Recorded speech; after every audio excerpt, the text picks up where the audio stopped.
In 1993, a friend suggested to him that he should try regressive hypnotherapy. In his first session, he looked down and found himself wearing the cream trousers and a pair of brown brogue shoes. He was standing on the edge of a cornfield and the wind was blowing. In his next session, he's in a car upside down and the front wheels are still spinning. He felt nervous and cold and the gear stick was sticking into his leg. It was his dream, but he had not died in the accident as he had assumed. It was the next step of his dream, and he was able to describe everything in detail as though it was happening in real time. There was an embankment on the side of the road with long grass, and he could see cornfields. Then somebody came along with a tractor to assist him, but then left to get help. After a while, an ambulance arrived. It was a green van with a white cross on the side. As they tried to move him, he felt the pain as if it were real. He then flashes forward where he is in a wheelchair in a hospital and has been pushed through rubber doors and his leg is painful. Then a rubber mask is placed over his face and he suddenly wakes up in bed. There was a cage over his legs, and when he looked further, found that they had amputated his legs. It was a horrific, realistic feeling. He believes he was in hospital for almost a year. Although Stuart lived in Surrey, the hospital in his regression was called St Augustine's, but the only other hospital with that name was a mental hospital in Kent in southern England. However, there was a Signet St Augustine's Hospital in Staffordshire in the West Midlands. The regressionist asked him to go back before the accident, and Stuart found himself entering a car dealership. He was able to buy the MG from money his mother had left him. He was 8 when his mother died. The car cost him £90. The young man in the regression had never driven before, and so had never had lessons. He had an accident driving the car home. There was no way his imagination could have come up with the story. He then regressed back even further in that life, where he was now a designer of aeroplane engines. He'd recently come back from a training college in Byfleet, Surrey.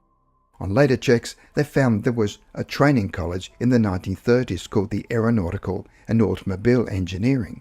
In his current life, he'd never heard of such a college and was unfamiliar with the south of England. In the regression, he's visiting various shops to buy motoring equipment before going to the dealership and purchasing gloves, goggles and a helmet. When describing the goggles in detail, he was later able to find a description of the goggles from that period and found that it perfectly matched his description. He then went to another shop and purchased some trousers that were similar to the cream trousers that he was given by the lady. Strangely, the shop in his regression matched the shop where he was given the cream trousers.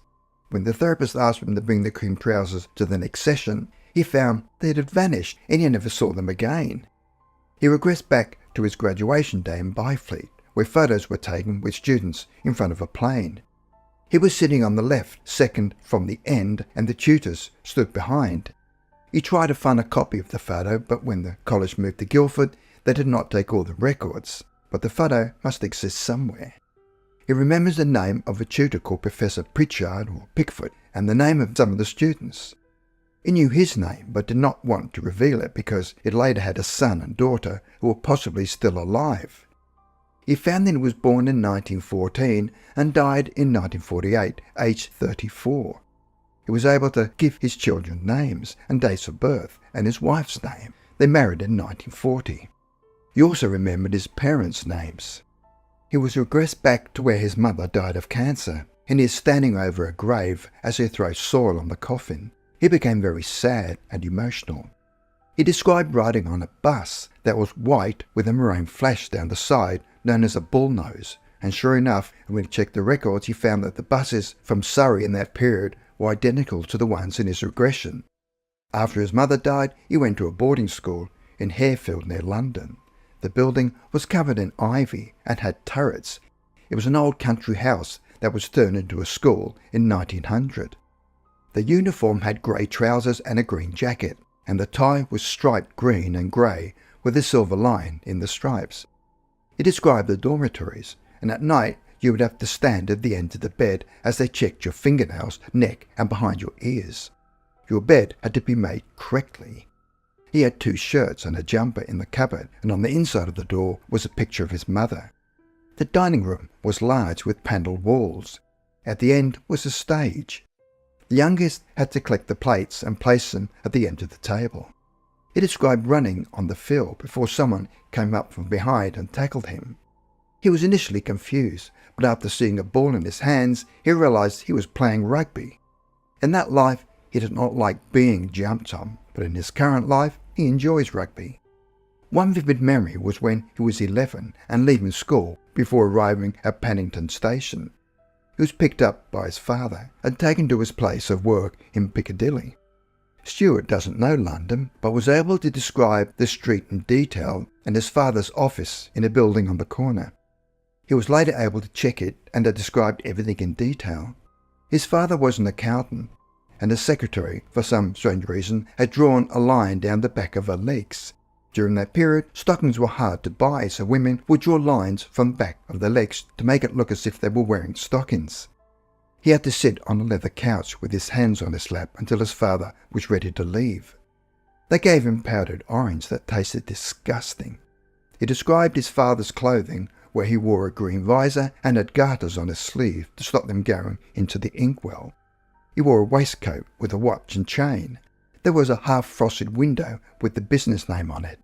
His father's boss placed a penny into his palm, which amazed him because his father had never given him any money. When they arrived home, his father took off his shirt, as he always did, and he had a scar on his chest. When he asked his father what the scar was, he told him it was a bayonet wound from World War I. When World War II began, because of his injuries, he did not have to fight. Instead, he helped design parts for aeroplane engines. He ended up marrying the nurse who looked after him in the hospital. Because she was taller than him, he asked whether they could make his tin legs longer so he could be taller than her. He initially found it difficult to walk on the legs because they were stiff and rigid, as there was no movement in the ankle or knee. He talks about his wedding day and the difficulty in walking down the aisles. He was always relieved when he took his legs off. Eventually, he walked without crutches, and his thin legs were later replaced with more flexible legs that could bend. The therapist then asked him to go to a happy day in his life, and it was the birth of his firstborn daughter. They then went forward to the day he died. He was only 34 and was involved in a bus accident. He was sitting behind the driver when he suddenly slammed on the brakes.